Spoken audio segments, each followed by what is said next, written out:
Mighty news ఓట్ల తొలగింపు అంశం ఏపీలో వివాదాస్పదంగా మారుతోంది. రాష్ట్రంలో 6 లక్షల ఓట్లు పైగా తొలగించాలని అప్లికేషన్లు వచ్చినట్లు సమాచారం. గతంలో ఎప్పుడూ లేని విధంగా ఓట్ల తొలగింపు అంశం ఈసారి తెరపైకి వచ్చింది.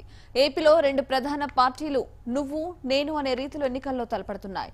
దీంతో ఎవరి వ్యూహాల్లో వాళ్ళు మునిగి తేలుతున్నారు. గతంలో దొంగ ఓట్లు చర్చించుకునే కార్యక్రమం జరిగింది. ఇప్పుడు ఒక అడుగు ముందుకు వేసి ఆన్లైన్లో ఇతర పార్టీలకు చెందిన ఓట్లను తొలగించే ప్రక్రియ జరుగుతోంది. దీంతో విషయాన్ని ఎన్నికల కమిషన్ సీరియస్ గా తీసుకుంది.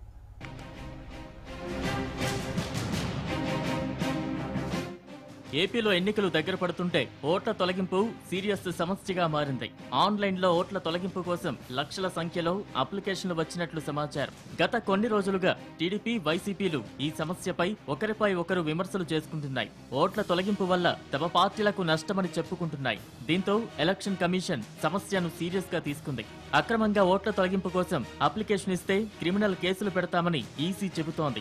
రాష్ట్రంలో భారీ సంఖ్యలో అక్రమ దరఖాస్తులు వచ్చిన మాట వాస్తవమే అని ఎన్నికల ప్రధాన అధికారి గోపాలకృష్ణ ద్వివేది తెలిపారు. ఓటర్లకు తెలియకుండా వారి పేరుతో ఇతరులు ఫామ్ 7 ఇచ్చారన్నారు. ఆన్లైన్ ద్వారా ఇటువంటి అక్రమాలకు పాల్పడితే క్రిమినల్ చర్యలు తీసుకుంటామని ఎన్నికల ప్రధాన అధికారి చెబుతున్నారు. ఈ విషయాన్ని తాము వారం రోజుల క్రితమే గుర్తించామని తెలిపారు.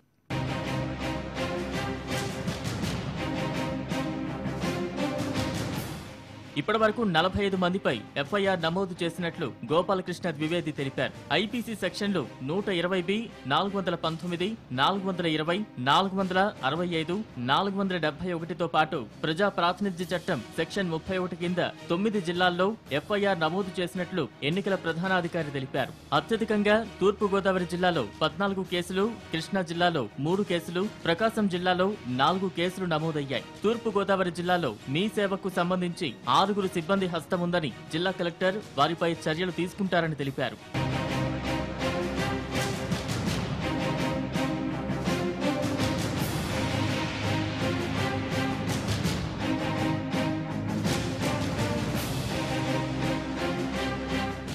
దీంతో పాటు ప్రస్తుతం ఇంకొక కొత్త సమస్య వచ్చి పడింది. ఆంధ్రప్రదేశ్లో తెలుగుదేశం డేటాను ఒక ప్రైవేటు సంస్థ దగ్గర గుర్తించడం వివాదాస్పదంగా మారింది. తమ పార్టీకి సంబంధించిన డేటాకు సంబంధించి సాంకేతిక పరమైన పనులు జరుగుతున్నాయని సీఎం చంద్రబాబు చెబుతున్నారు. తమ డేటా రహస్యాలు టీఆర్ఎస్, వైసీపీ కలిసి కుట్రపూరితంగా దొంగలించారు అంటున్నారు చంద్రబాబు. ఇలా జరిగితే చూస్తూ ఊరుకోమన్నారు. ఓట్ల తొలగింపుకు సంబంధించి కూడా త్వరలోనే ఫిర్యాదు చేస్తామంటున్నారు చంద్రబాబు. ఇక్కడుండే వైఎస్ఆర్ కాంగ్రెస్ వ్యక్తి హైదరాబాద్ లో ఉన్నాడు, లోటస్ పాండ్ లో ఉన్నాడు. ఇక్కడికి రాడు, కుట్రలు కుతంత్రాలు చేస్తారు. హైదరాబాద్ లో ఉండి మన ప్రభుత్వం పైన దాడి చేస్తూ ఆంధ్ర రాష్ట్ర ప్రజలకు ద్రోహం చేసే పరిస్థితికి వస్తారు. అమెరికాలో డేటా ఉంటే ఎవడో పనిచేస్తున్నాడని ఇక్కడ కంపెనీల్ని మీరు అరెస్ట్ చేస్తారా అని నేను నిలదీస్తున్నా. ఎక్కడో డేటా ఉంది, ఎవడో ఫిర్యాదు ఇచ్చాడు, దారిని పోయే దానా ఇచ్చాడు, నేను మిమ్మల్ని రేజ్ చేస్తున్నాను, మిమ్మల్ని అరెస్ట్ చేస్తున్నానంటే ఇది న్యాయమని అడుగుతున్నా. మీకు ఎవడిచ్చాడు అధికారం అడుగుతున్నా. కేసీఆర్ తో కుమ్ముక్కయి ఇద్దరు కలిసి లాలు చెప్పడి తెలుగుదేశం పార్టీని దెబ్బతీయాలనుకుంటే కబద్దార్ జాగ్రత్తగా ఉండండి. మీ మూలాలు కూడా కదిలిపోతాయి. మీరు ఎక్కడ తిరిగే పరిస్థితి ఉండదు. ఈ కేసీఆర్ అనుకుంటున్నాడు ఒక నియంత అనుకుంటున్నాడు, కానీ ఆ నియంతల ప్రవర్తన నా దగ్గర జరగదని మరొకసారి హెచ్చరిస్తున్నా.